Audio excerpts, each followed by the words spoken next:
Morning सगळ्यांना. कशा आहात तुम्ही सगळे? तर आय होप तुम्ही मस्तच असाल. तर तुमचं आपल्या युट्यूब चॅनलमध्ये आणि नवीन एका व्हिडिओमध्ये मनापासून स्वागत करते फ्रेंड्स. तर आज मी तुम्हाला किचन क्लिनिंग विषयी काही 12 टिप्स देणार आहे. सो व्हिडिओ हा स्किप न करता पूर्ण बघा. किचन क्लिनिंग करायचं म्हटलं तर आपल्याला आपल्या लेडीजला खूप मोठा काच लागतो आणि तो सगळा पसारा बाहेर काढायचा, त्याचबरोबर कुठली वस्तू कुठे ठेवायची, त्या गडबडीमध्ये आपलं ते राहून जातं, सुचत नाही आपल्याला आणि खूप चिडचिड होते. आणि आज करू उद्या करू म्हणता म्हणता अगदी 1-2 महिने होऊन जातात, 2 ते 3 महिने होतात, तरी किचन क्लिनिंगकडे आपल्याला हात लागत नाही आणि एक्स्ट्राचीच कामं निघत असतात. तर आज मी तुम्हाला अगदी स्टेप बाय स्टेप अर्धा ते 1 तासामध्ये मी तुम्हाला किचन क्लिनिंग कसं क्लीन करायचं आणि मी कशा रीतीने करते तर हे तुम्हाला आज मी दाखवणार आहे. त्यामुळे व्हिडिओ कंटिन्यू करा आणि आता उशीर न लावता आपण सुरुवात करूया. तर आता पहिली टिप्स, ज्या दिवशी आपल्याला किचन क्लिनिंग करायचंय ना त्या दिवशी सगळी मॉर्निंगची डेलीची आपल्याला सकाळची कामं उरकून घ्यायची आहे. डबा, नाश्ता, देवपूजा, झाडलोट काय असेल ते आपल्याला सकाळी ती सगळी कामं उरकून घ्यायची आणि त्यानंतर आपल्याला किचन क्लिनिंग करायला काढायचं आहे. सकाळी सरांचा टिफिन वगैरे दिलाय, मुलांचा पण नाश्ता वगैरे झालेला आहे आणि भाजी पोळी ही बनवून ठेवलेली आहे. तर आता मला सगळं किचन काढायचंय. तर आता मी एक स्टेप बाय स्टेप काढून घेते. तर आता पसारा सगळा मी साईडला काढून घेते आणि नंतर मग पूर्ण वरतून मी स्वच्छ क्लीन करून घेते. तर आता सेकंड नंबरची टिप्स, मी वरतून किचन पूर्ण क्लीन करून घेणार आहे. तर सर्वात प्रथम मी सकाळी झाडताना सगळ्या जाळ्या वगैरे काढल्या आणि त्यानंतर आता मला वरचं कॅबिनेट आणि विंडोज पहिले स्वच्छ क्लीन करून घ्यायचे आहे. तर मी किचन ओट्यावरचं जे पसारा आहे तो सगळा मी शिफ्ट करते एका साईडला, म्हणजे डायनिंग टेबलवर सगळं ठेवून घेते. तर आता बघा, काही लेडीजला सवय असते की आपल्याला जेव्हा किचन साफ करायचे, साफसफाई आपण करायला काढतो त्यावेळेला सगळा पसारा म्हणजे डबे, वाट्या, पेले काय असेल ती भांडी आपण सगळं किचन ट्रॉल्यांमधले काढतो आणि एका साईडला ठेवतो. मग याने काय होतं की खूप पसारा होतो आणि आपल्याला सुचत नाही की पहिलं काय करायचं, भांडी क्लीन करायची की पूर्ण फर्निचर. आता समजा विदाऊट फर्निचरचं काहींचं बघा रॅक असतात भांड्यांच्या, तर त्या क्लीन कराव्या लागतात, पेपर चेंज करावे लागतात. भरपूर प्रत्येकाचं किचन वेगवेगळं असतं. किचन छोटं असू द्या किंवा मोठं असू द्या, ते जेव्हा स्वच्छ क्लीन टापटीप नीटनेटकं आवरलेलं असेल ना तर ते खूप छान दिसतं. आणि म्हणतात ना की पूर्वी म्हणायचे हात फिरे तिथे लक्ष्मी फिरे, तिथे त्या घरामध्ये नेहमी लक्ष्मी सुवास करते, अन्नपूर्णा माता प्रसन्न होते आणि त्या घरामध्ये धनधान्याची कमी पडत नाही.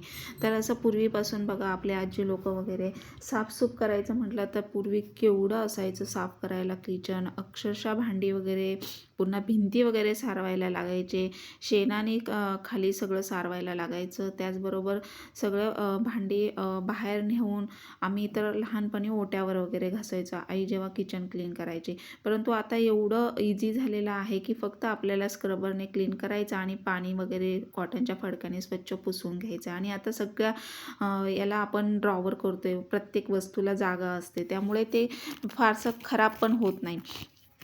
पण आपण ते जेव्हा स्वच्छ क्लीन अगदी टापटीप ठेवतो ना तेव्हा ते बघायला पण छान वाटतं आणि त्या घरामध्ये बघा असं सुख शांती लक्ष्मी नांदते.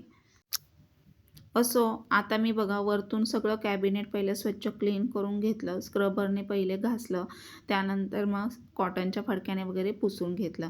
वरचं कॅबिनेट पुसून घेतल्यानंतर इथे मी विंडो वगैरे पुसून घेते. बाहेरचं ग्रिल वगैरे पहिलं स्क्रबरने घासून घेतलं, ते कॉटनच्या फडक्याने पुसून घेतलं. आणि फोडणी देताना इथे मी विंडो पूर्ण ओपन ठेवते, म्हणजे सगळं फोडणीचं वगैरे धूर बाहेर जातो आणि फारसं चिकट वगैरे होत नाही. आणि थोडंफार उडालं तर मी किचन गॅस ओटा वगैरे पुसताना लगेच कॉटनच्या फडक्याने पुसून घेते, म्हणजे फारसं खराब होत नाही. आणि मी इथे चिमणी किंवा एक्झिट फॅन वगैरे काही मी बसवलेलं नाही आहे, मला गरजच वाटली नाही किंवा गरज वाटत नाही. मी विंडो जेव्हा ओपन ठेवते ना सगळं फोडणीचा धूर वगैरे बाहेर जातो आणि व्हेंटिलेशन पण खूप आहे, छान प्रकाश वगैरे सूर्यप्रकाश, सकाळचं ऊन वगैरे येतं किचनमध्ये, छान वाटतं. तर असं आपण किचन नेहमी स्वच्छ क्लीन ठेवायचं. आणि जेव्हा आपल्याला क्लीन करायचं ना तेव्हा पहिले आपण वरतून सगळं क्लीन करायचं आहे, म्हणजे खराब होत नाही. काही वेळेला काय होतं आपल्याला सुचत नाही ना, आपण उलट्यासारखी कामं करतो. म्हणजे पहिलं किचन गॅस ओटा वगैरे स्वच्छ क्लीन करून घेतो आणि नंतर काही वेळेला वरतून पुसून घेतो, तर असं होतं. तर बऱ्याच वेळेला आणि काही ठिकाणी तर क्लीन करायचं राहून जातं, अशी गडबड होते. त्यामुळे अगदी शांततेने स्टेप बाय स्टेप करायचं. आता तुम्ही बघता इथे बघा, मी हे जे बाहेरचं ग्रिल आहे ना, तर इथे पक्षी वगैरे पण बसत नाही, कधीतरी बसून उडून जातात, पण ते स्वच्छ मी क्लीन करते. असं किचन ओटा पूर्ण डीप क्लिनिंग काढलं ना, तर मी सगळं हे क्लीन करते. आता ग्लास पण तुम्ही बघू शकता, अगदी आरपार सगळं छान क्लीन दिसतंय बघा. तर हे सगळं मी पुसून घेतलं, कुठेही असं चिकट वगैरे राहिलेलं नाही. आता 3 नंबरची टिप्स, तर इथे कॅबिनेट जे आहे तर त्याच्यावर वरती पूर्ण प्लेन आहे, तर ते मला खूप क्लीन करायला वेळ जात होता. फर्स्ट टाईम मी पेपर वगैरे काही अंथरलेले नव्हते, जवळपास मला अर्धा ते 1 तास ते क्लीन करायला गेला. पण मी त्यानंतर पेपर अंथरले, तर हे पेपर तुम्ही बघू शकता, एवढे धुळीने चिकट काळे झालेले आहेत बघा. तर हे असं पेपर अंथरले ना, तर आपलं काम सोपं होऊन जातं. त्यामुळे आपण असं स्टेप बाय स्टेप सगळ्या गोष्टी जर जिथल्या तिथे केल्या ना, तर आपली कामं पण वाचतात, वेळ पण वाचतो आणि प्लस दिसायला छान दिसतं आणि लवकर लवकर साफ करायला, क्लीन करायला फारसं जास्त लागत नाही. तर इथे जेव्हा मी डीप क्लिनिंग करते त्यावेळेला हे पेपर वगैरे मी असे टाकून घेते. तर आता बघा, वरचे पेपर एवढे चिकट धुळीने, फोडणीने वगैरे एवढे खराब झालेले आहेत. तर फक्त आता मी पेपर चेंज करणार आहे आणि खालचा भाग जो मी आहे तो असा कॉटनच्या फडक्याने पुसून घेणार आहे. म्हणजे एवढं माझं काम वाचलं. जवळपास इथे अर्धा ते 1 तास माझा वाचला बघा. आणि लास्ट टाईम जेव्हा मी क्लीन करायला घेतलं ना, तर खूप वेळ गेला मला क्लीन करायला. प्लस इथे जे लाईट बसवलेले आहे कॅबिनेटमध्ये, तर तिथे असं ओला फडका वगैरे लावायचा नाही. असं लाईटीच्या ठिकाणी वगैरे, वायरीच्या ठिकाणी किंवा बोर्डच्या ठिकाणी काही वेळेला शॉक बसण्याची शक्यता असते, तर करंट वगैरे बसतो. त्यामुळे तिथे जरा जपून करायचं. आपण किचन करताना आपली खूप गडबड असते. तर एकदा असंच माझ्या बाबतीत झालं होतं, त्यामुळे मी खूप काळजी घेते आणि असं स्टेप बाय स्टेप क्लीन करते. तसेच पेपर वगैरे काढून घेतले आणि त्यानंतर सगळं कॉटनने वरचं जे आहे ते पुसून घेतलं, वरचा भाग. आणि आता हे कॅबिनेट, तर हे ग्लास वगैरे आहेत ना, तर ह्यासुद्धा स्क्रबरने क्लीन करून घेतल्या. चिकट फोडणीचं वगैरे उडालेलं असतं आणि कॉटनच्या फडक्याने पुसून घेतलं. खालचा भाग पुन्हा हा वरचा भाग, ग्लास वगैरे सगळं. तर आता जवळपास इथे वरचं माझं क्लीन होत आलेलं आहे. तर आता मी वरचे पेपर बदलून घेणार आहे. खालचं जवळपास माझं क्लीन होत आलेलंच आहे. तर मी एक फडका शेवटचा मारून घेते, म्हणजे क्लीन होऊन जातं आणि एकदम असं चकाकतं. तर प्रकाश वगैरे जास्त, असं व्हेंटिलेशन भरपूर आहे, त्यामुळे असं उजेडामध्ये लगेच डाग वगैरे कळून येतात. त्यामुळे मला असं स्वच्छ क्लीन ठेवावंच लागतं आणि ते मला सवयच आहे. जसं मी स्वतःला अपडेट ठेवते तसं मी घर स्वच्छ क्लीन ठेवतच असते. तुम्ही माझे डेली व्लॉग पाहतच आहेत. तर मला किचन वगैरे नेहमी स्वच्छ लागतं आणि ते मी ठेवण्याचाही प्रयत्न करते. तर आता मी पेपर बदलून घेते वरतून. तर मृणाल माझ्या हातामध्ये पेपर देतो आहे आणि मी व्यवस्थित असे ते सेट करून ठेवते, कारण खूप हवा येते आणि मग काही वेळेला पेपर उडले जातात आणि मग वाकडे तिकडे झाले की पुन्हा मग आपलं लक्ष जात नाही आणि पुन्हा मग ते कॅबिनेट खराब होतं. त्यामुळे व्यवस्थित अंथरून त्यावर असं मी पट्टी वगैरे ठेवते, म्हणजे हवेने उडणार नाही. तर हे असं step by step me kitchen clean करते. तर म्हटलं तुमच्यासोबत तो व्हिडिओ शेअर करावं. कधी कधी एखाद्याला हेल्पफुल ठरू शकतो, कारण काही वेळेला काय होतं की अनमॅरिड मुली वगैरे असतात, तर त्यांनासुद्धा किचन वगैरे क्लीन करायचं असतं. काहींना सुचत नसतं, आयडिया नसते, तर मग कधी कधी आपण समोरच्याचं पाहिल्यावरसुद्धा आपल्या लक्षात येतं. आता 4 नंबरची टिप्स, मी हे कॅबिनेट तुम्ही बघताय, मी सगळं स्वच्छ क्लीन करून घेतले. आता हे आतमध्ये बघा, मी फ्लेक्स असे असतात ना आपले पेपर वगैरे, ते कट करून आहे ना मी त्यामध्ये ठेवलेले आहेत. आणि माझ्याकडे फ्लेक्स होते, त्यामुळे मग मी ते व्यवस्थित मेजरमेंट घेऊन कट करून ते असं आतमध्ये सेट केलेलं आहे, म्हणजे खराब होत नाही. आणि ज्या वेळेला मी डीप क्लिनिंग करते तर मला पटकन असं फक्त कॉटनच्या फडक्याने पुसलं तरी माझं काम सोपं होऊन जातं. आणि तसे पेपर ऑनलाईन पण मिळतात, पण मला गरज वाटली नाही घ्यायची, कारण माझ्याकडे फ्लेक्स होते म्हणून मी ते मेजरमेंट घेऊन कट करून आतमध्ये अंथरलेले आहेत.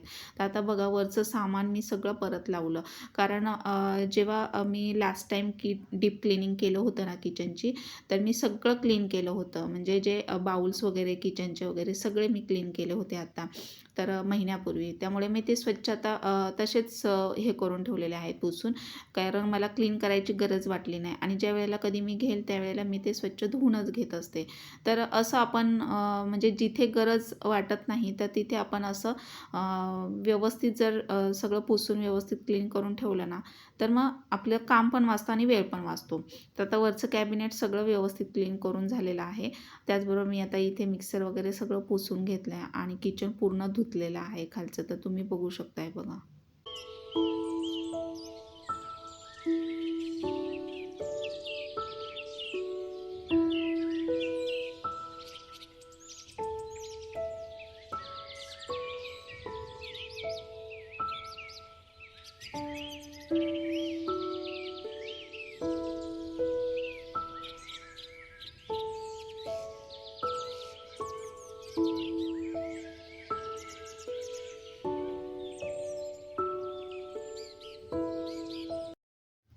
तर आता सगळं मी किचन ओट्यावर बघा मिक्सर वगैरे सगळं व्यवस्थित पुसून सेट केलेलं आहे.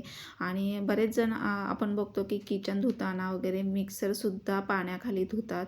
तर असं करू नका. इलेक्ट्रॉनिक वस्तू आहे, कधी शॉक सर्किट वगैरे काही होऊ शकतं. त्यामुळे मिक्सर शक्यतो कॉटनच्या फडक्याने पुसत चला आणि त्यावर एखादा नॅपकिन टाकून ठेवला तर खराब पण होत नाही. तर आता इथे 7 नंबरची टिप्स. तर बघा मी जशी भांडी पडेल ना बेसिंगमध्ये तशी मी क्लीन करत म्हणजे क्लीन करते आहे. आणि असं केल्याने काय होतं की पसारा होत नाही आणि जास्तीची कामं पडत नाहीत किंवा आपल्या मनात कुठेतरी हुरहुर असते बघा की एवढी भांडी घासायची, तेवढी क्लीन करायची, कधी होईल कधी होईल असं असतं. आणि प्लस मुलं, घरातली कामं, पुन्हा सकाळ संध्याकाळचं जेवण वगैरे सगळं बघून आपल्याला थकायला पण होतं. त्यामुळे कसं आहे की आपण स्टेप बाय स्टेप असं जर किचन व्यवस्थित आवरलं ना तर जास्तीचं आपल्याला कामं पडत नाही आणि आपली चिटचिट पण होत नाही आणि आणखीन आपल्याला उत्साह येतो करायला. तर आता मी जसं काम दिसेल तसं मी केले. तर आता तुम्ही बघताय की मिक्सर, पुन्हा गॅस ओटा, किचन ओटा, गॅसची शेगडी हे सगळं क्लीन केलं. आणि त्याचबरोबर बघा जशी बेसिकमध्ये भांडी पडलीत ना तशी मी क्लीन केलीत.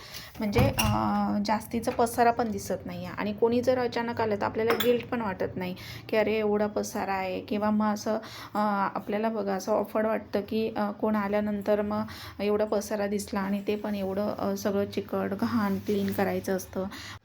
त्यामुळे आपण असं स्टेप बाय स्टेप आवरायचं आणि ते दिसायला पण छान दिसतं. तर आता हे मी किचन ट्रॉल्या बघा सगळ्या पुसून घेते आहे. तर पहिलं स्क्रबरने क्लीन करून घेतलं कारण फोडणी वगैरे द्यायला आपण इकडे तिकडे भांडी वगैरे काढताना हात लागतात चिकट आणि ते खूप चिकट होतं. मग ते मी काय केलं, पहिलं स्क्रबरने क्लीन करून घेतलं. त्यानंतर मग कॉटनच्या फडक्याने सॅनिटाईजने फर्निचर खूप छान निघतं. आता कोविडमध्ये सॅनिटाईजची सवय झाल्यामुळे मी ते फर्निचर पुसण्यासाठीच यूज करते. तर ते डाग अगदी इझी निघतात बघा. तर मी आता हे सगळं किचन ट्रॉल्यावरतून बाहेरून सगळं हे फर्निचरचं पुसून घेतलं. आणि आतली जी भांडी आहेत ना ती माझी मोजकीच आहेत. डेली यूजमधली रोजची वापरण्यातली असल्यामुळे ती माझी स्वच्छ क्लीनच असतात. आणि अगदीच माझे डबे वगैरे असतात तर ते मी असं पीठ वगैरे संपलं की लगेच मग मी पिठाचे डबे वगैरे घासून ठेवते. किंवा किराणा सामान वगैरे भरलं तर लगेच क्लीन करून त्यामध्ये की काही सामान असं स्टोअर करून ठेवते. मग त्यावेळेला ते डबे माझे क्लीन असतात. त्यामुळे फारसं असं किचन क्लिनिंग काढलं ना मी तर मला जास्त भांडी वगैरे घासायला लागत नाहीत किंवा क्लीन करायला. आणि बऱ्याच वेळेला आपल्याला काय असते सवय की काही दिसलं की लगेच आणतो आपण बाहेर गेल्यानंतर किंवा सारखं काही ना काही घेत असतो. तर जेवढं आपण जास्त वस्तू घेऊ ना घरात तेवढं ते मेंटेन पण ठेवायला लागतात. त्यामुळे मोजकीच आपण घ्यायचं. म्हणजे चांगल्या क्वालिटीचं ब्रँडेड घ्या पण एकच घ्या.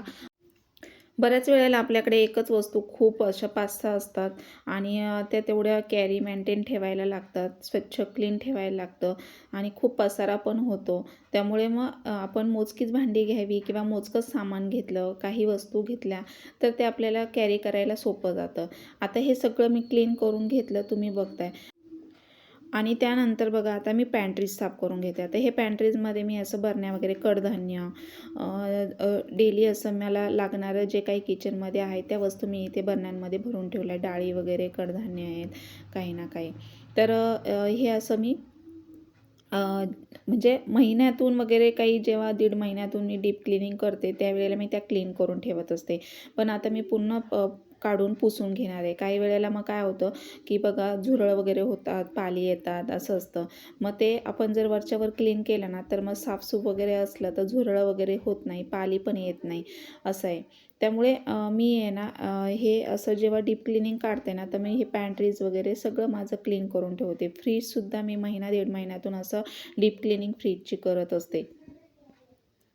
तर किचन आपण नेहमी असं स्वच्छ ठेवलं ना तर बघा खूप छान वाटतं आणि आपल्या स्वतःलाच ती बघायची सवय झालेली असते ना तर खूप प्रसन्न वाटतं. आणि असं एखादं काहीतरी आपण एक्स्ट्राचं काम केलं ना तर आपलं मन पण सुखावतं. दुपारच्या वेळामध्ये सगळी कामं आवरली ना तर असं आपण काही ना काही जर केलं ना तर बघा आपली कामं पण वाचतात आणि दिसायलाही स्वच्छ दिसतं. तर मी वरच्या बरण्या वगैरे ह्या सगळ्या स्वच्छ क्लीन करून ठेवल्या. त्यानंतर आता इथे खाली मुलांचा खाऊ वगैरे ठेवत असते आणि पटकन त्यांना घेता येतं इझी. त्यामुळे इथे पॅन्ट्रीजमध्ये खालच्या साईडला मी इथे मुलांचा खाऊचा डबा वगैरे काही असेल, पाण्याच्या बॉटल वगैरे अशा डोअरला मी ठेवते. म्हणजे स्कूलला जाताना वगैरे ते पटकन तिथून बॉटल घेऊन जातात किंवा तहान लागली तरी पाणी वगैरे लगेच घेऊन पितात. तर असं छोट्या-छोट्या म्हणजे गोष्टी असतात, पण आपण त्या जर जिथल्या तिथे व्यवस्थित केल्या ना, तर दिसायलाही छान दिसतं. आणि बघा म्हणजे आपलं घर आहे ना, अगदी मोकळं आणि स्पेसियस दिसतं असं. आणि काही वेळेला आपण खूप असं काही ना काही सामान ठेवत असलो कुठेही, इकडचं तिकडं, तिकडचं इकडं, तर पसारा पण होतो आणि दिसायला पण ते टापटीप असं स्वच्छ दिसत नाही. तर असं स्टेप बाय स्टेप आपण किचन आवरायचं. बघा तुम्ही बघताय आता माझा व्हिडिओ, की कुठेच असं जास्तीचा पसारा वगैरे दिसत नाही. मी फक्त किचनवरचं डायनिंग टेबलवर शिफ्ट केलं आणि आतल्या ट्रॉलीमधल्या भांड्या वगैरे तसेच ठेवलेत. तर असं वरतून पहिलं सगळं क्लीन, कारण आपल्याला माहिती आहे की मी एकटीच आहे किंवा आपण एकटे असलो आणि आपल्यालाच करायचं असतं सगळं क्लीन, कोणाची मदत नसताना. मग त्यामुळे आपण एवढा पसारा काढण्यापेक्षा आहे ना, असं स्टेप बाय स्टेप करायचं. आता पॅन्ट्रीज वगैरे आवरलं, त्यानंतर इथे बघा आता काही अशा आपल्या जागा असतात किचनमध्ये किंवा घरामध्ये, तर त्याकडे आपलं खूप वेळा दुर्लक्ष होतं आणि लक्षच जात नाही रोजच्या कामामध्ये. तर मग आता इथे बेसिनच्या इथे काही वेळेला बघा खूप धूळ असते, जाळ्या वगैरे लटकलेल्या असतात किंवा तेव्हा अनावश्यक किंवा न वापरती वस्तू असेल आपण तिथे असं ठेवून किंवा टाकून देतो. तर मग ते पण आपण कधीतरी असं शॉर्ट आउट करायचं. काही प्लास्टिकचे वगैरे खराब काही असे डबे वगैरे काही असेल किंवा काय, तर ते आपण लगेच कचऱ्यात वगैरे टाकून द्यायचं. पसारा वगैरे ठेवायचा नाही. याने पण निगेटिव्हिटी तयार होते घरामध्ये. खूप अनावश्यक बघा काही वस्तू असल्या, धूळ असते किंवा त्याचा वापर नसतो आणि ते उगाच आपण ठेवून ठेवून वर्षानुवर्ष आपण तसेच ते ठेवत असतो आणि त्याचा काही उपयोग नसतो. नंतर मग आपण भंगारमध्ये वगैरे असं वेस्टेज सामानामध्ये कचऱ्यात टाकून देतो. मग ते आपण जिथल्या तिथे लगेच आपण शॉर्ट आउट केलं ना, की मग अगदी क्लीन राहतं. तर आता तिथे बेसिनच्या खाली माझं फारसं काही नाही आहे. इथे तुम्ही बघू शकताय, फक्त मी एक बकेट वगैरे ठेवले आणि पाटा वगैरे आणि एक पाट असतो. आणि असं डोरला आतून हुक वगैरे लावलं ना, तर त्याला एका प्लॅस्टिकची पिशवी किंवा कुठलीही तुम्ही कॉटनची पिशवी अटकून त्याच्यामध्ये तुम्ही असं पिशव्या वगैरे ठेवू शकता. किंवा बघा आपल्या किचनचे रुमाल्स, फडके वगैरे असतात कॉटनचे, तर ते सुद्धा घड्या घालून असं तुम्ही तिथे ठेवू शकता. म्हणजे ते असं हाईट राहतं आणि काही वस्तू अशा हाईट ठेवल्या ना, तर ते असं दिसायलाही छान दिसतात. आणि मी तिथे मग नेहमी असं स्वच्छ क्लीन ठेवते बेसिनच्या खाली पण. तर आपण काही लेडीज बघतो की बघा ऑनलाईनसुद्धा डस्टबिनसाठी किंवा कचऱ्यासाठी पिशव्या मागवतात. तर ते असं आपलं किराणा सामानामध्ये वगैरे येतात, तर मी भाजीच्या वगैरे त्याच मी कचऱ्यासाठी यूज करते. म्हणजे अनावश्यकसुद्धा आपण खर्च असा टाळला पाहिजे. तर आता इथे जे अंडी आणली होती ती सगळी ट्रेमध्ये वगैरे व्यवस्थित ठेवून घेतली. जिथल्या तिथे सगळं पसारा पडलेलं सगळं जिथल्या तिथे मी ठेवून घेतलं. आणि आता थोडंसं हलकं झालं, म्हणजे की बाबा पसारा कमी झाला आहे म्हणून. आणि आता हे जे मी खारीक आणि खोबरं आणलेलं, तर ते मी त्यातल्या बिया वगैरे काढून घेतलेल्या आहेत. तर त्यासुद्धा मी आता इथे उन्हाला वगैरे ठेवल्यात, खोबरं वगैरे असं उन्हाला. आणि असं आधीमध्ये आपण कडधान्य वगैरे बघा कीड लागते, आळी लागते किंवा भुंग्यासारखे किडे होतात कडधान्यांना, तर ते सुद्धा आपण वरच्यावर असं उन्हाला वगैरे हवेवर ठेवले तर ते पण छान क्लीन राहतात. आणि काही अशा वस्तू असतात की त्याकडे आपलं लक्षसुद्धा जात नाही आणि मग त्या खराब होतात. त्यामुळे सामान भरताना पण आपण त्याचा यूज करेल असंच सामान आपण भरलं पाहिजे. आणि त्याचबरोबर ते पण आपण वरच्यावर असं क्लीन वगैरे सतत करत राहिलं तर ते पण असं आळी वगैरे जाळी वगैरे लागत नाही. तर अशा ह्या छोट्या छोट्या गोष्टी असतात, तुम्ही करतच असाल, परंतु आपण काही वेळेला काय होतं की आपण समोरच्याचं पाहिल्यावर आपल्या लक्षात येतं. आता हे सगळं आवरलं आहे, तुम्ही बघताय कुठेही असा पसारा दिसत नाही बघा माझा. तर आता हे सर्वात शेवटी डायनिंग टेबल, फ्रीज किंवा टी व्ही युनिट वगैरे काय हॉलमध्ये वगैरे असं हे वरचं फर्निचर मी आता मग क्लीन करून घेते. म्हणजे धूळ वगैरे बसलेली असते आणि धूळ खूप येते. तर मग धूळ आपल्याला बघा अशी दिसून येत नाही, पण असं आपण जेव्हा हात वगैरे ठेवतो तर लगेच आपल्याला कळून येतं की धूळ आहे. मग हे रोज सगळं पुसून घेते. आता 12 नंबरची टीप तुम्ही बघताय सर्वात शेवटी, की हे जे स्विच बोर्ड आहेत आपले, तर हे खूप चिकट होतात मिक्सरच्या इथे किंवा इथे फिल्टरचं. आता इथे मी पिन वगैरे लावते तर इथे खूप चिकट होतं. मग हे सॅनिटाईजने आपण असं कॉटनच्या फडक्यावर सॅनिटाईज घेतलं ना, तर अगदी इझी त्याचे डाग निघतात आणि अगदी छान चमकायला लागतं बघा ते स्विच बोर्ड. तर कधी कधी शॉक बसण्याची किंवा करंट लागण्याची शक्यता असते. त्यामुळे ओला कपडा किंवा ओले हात टाळायचे आहेत स्विच बोर्डला हात लावताना. किंवा बघा तुमच्याकडे सॅनिटाईज नसेल तर तुम्ही आपलं जे नेल पेंट रिमूव्हर असतं ना, त्याने सुद्धा स्विच बोर्ड खूप छान क्लीन निघतात. तर ह्या असं छोटे छोटे किचन टिप्स मी तुम्हाला दिलेल्या आहेत.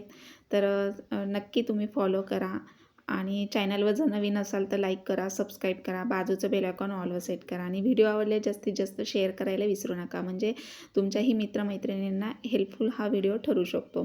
तर आता हे स्विच बोर्ड मी सगळे पुसून घेते बघा, मिक्सरच्या इथे वगैरे किंवा इथे आता हा फ्रीजवरचा कवर आहे तर त्यावर पण अशी धूळ वगैरे बसते, तर ते असं वरच्यावर मी फडका मारत असते, त्यामुळे दिसायला पण छान क्लीन दिसतं. तर असं फ्रीजलासुद्धा आपल्याला रोज हात लागतात, तर मग ते असं आपण 1-2 दिवसातून जर पुसलं तर मग जास्त आपल्याला डीप क्लिनिंग करायची गरज पण पडत नाही आणि जरी काढली तरी पटकन कामं उरकतात आपली. तर असं मी नेहमी स्वतःला जशी मी टापटीप अपडेट ठेवते तसं मी घरालाही ठेवण्याचा प्रयत्न करते आणि मला आवडतं. तर कारण हाऊसवाईफ म्हटलं तर आपल्याला तीच कामं असतात. आणि दुपारचं असं झोपण्यापेक्षा किंवा बसण्यापेक्षा असं आपण जर काही ना काही क्लीन करत राहिलो तर नेहमी आपलं घर स्वच्छ क्लीन राहतं. आणि अगदी थोडक्यात मी तुम्हाला माझं होम टूर पण दाखवलेलं आहे की कुठली वस्तू कुठे आणि कशी ठेवलेली आहे. तर असं माझं किचन क्लीन रोज असतं, सकाळ आणि रात्री पण. तर रात्रीसुद्धा मी असं किचन क्लीन करून ठेवते, म्हणजे सकाळी उठलं की फ्रेश वाटतं. आणि माझं दिवसभरचं किचन क्लिनिंग मी फक्त तुम्हाला 20 मिनिटामध्ये शेअर केलेलं आहे. सो व्हिडिओ कसा वाटला कमेंट बॉक्समध्ये नक्की सांगा. सगळं आवडलं. रात्रीच्या जेवणामध्ये फक्त मसाले भात केला आहे आणि ह्या खारका आणल्या तर ह्या फोडून आता मी असं 1 दिवस उन्हाला ठेवून नंतर मी लाडू करणार आहे. तर माझा व्हिडिओ मी इथंच एंड करते. थँक्यू.